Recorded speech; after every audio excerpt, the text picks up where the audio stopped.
Hello नमस्कार दोस्तों, आप सभी का रोचक कथाएं में स्वागत है। आज मैं लेकर आई हूँ मिथ्या गर्भ का परिणाम क्या होता है। समुद्र तट के किसी नगर में एक धनवान वैश्य रहते थे। उसे एक पुत्र था। उसका पुत्र एक कौवा पाल रखा था। उस कौवे को बराबर अपने भोजन से बचा जूठन देते थे। उनकी जूठन खाकर वह कौवा बड़ा ही मोटा ताजा हो गया था। इसे उसका अहंकार बहुत बढ़ गया था। वह अपने से श्रेष्ठ सारे पक्षियों में अपने से श्रेष्ठ मानने लगा। पक्षी तुच्छ समझने लगा, सभी पक्षी को तुच्छ समझने लगा, उनका अपमान करने लगा। एक दिन समुद्र तट पर कहीं से उड़ते हुए आकर कुछ हंस उतरे। वैश्य के पुत्र उन हंसों की प्रशंसा कर रहे थे। यह बात कौवे से सही नहीं गई और कौवे को अच्छा नहीं लगा। वह उन हंसों के पास गया और उससे उनमें से जो सर्वश्रेष्ठ हंस प्रतीत हुआ उससे बोला, मैं तुम्हारे साथ प्रतियोगिता करके उड़ना चाहता हूँ।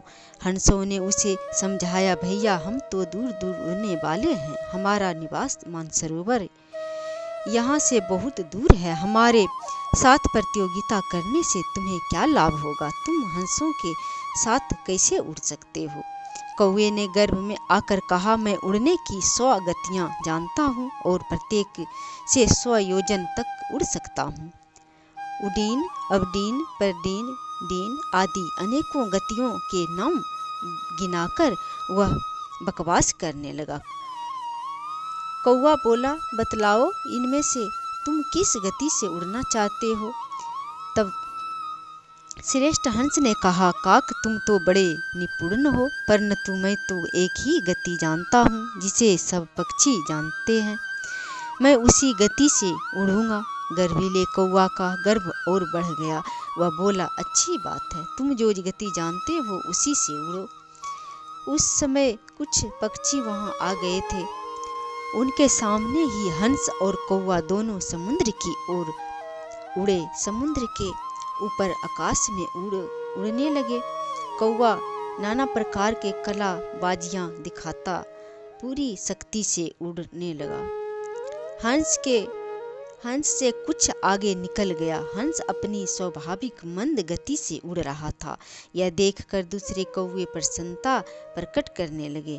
थोड़ी देर में ही कौवे के पंख थकने लगे। वह विश्राम के लिए इधर उधर वृक्ष युक्त द्वीपों की खोज करने लगा, परंतु उसे उस अनंत सागर के अतिरिक्त कुछ दिख नहीं पड़ता था। इतने समय में हंस उड़ता हुआ उससे आगे निकल गया। कौवे की गति मंद हो गई। वह अत्यंत थक गया और ऊंची तरंगों वाले भयंकर जीवों से भरे समुद्र की लहरों के पास गिरने की दशा में पहुंच गया।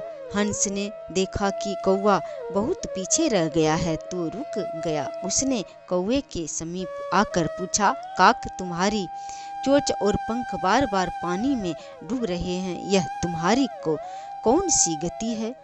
हंस की व्यंग भरी बात सुनकर कौवा बड़ी दीनता से बोला, हंस हम कौवे काँव काँव करना जानते हैं, हमें भला दूर तक उड़ना क्या आएगा? मुझे अपनी मूर्खता का दंड मिल गया है, कृपा करके अब मेरे प्राण बचा लो।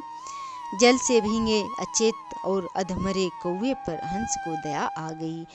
पैरों से उसे उठाकर हंस ने अपनी पीठ पर रख लिया और उसे लादे हुए उड़कर वहां आया जहां से दोनों उड़े थे।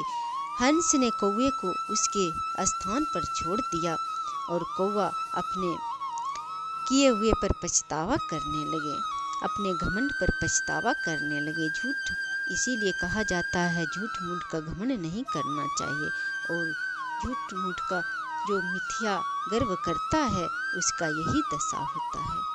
तो यह कथा अच्छा लगा हो तो कमेंट बॉक्स में ज़रूर लिखें और लाइक और शेयर करें। जय श्री हरि।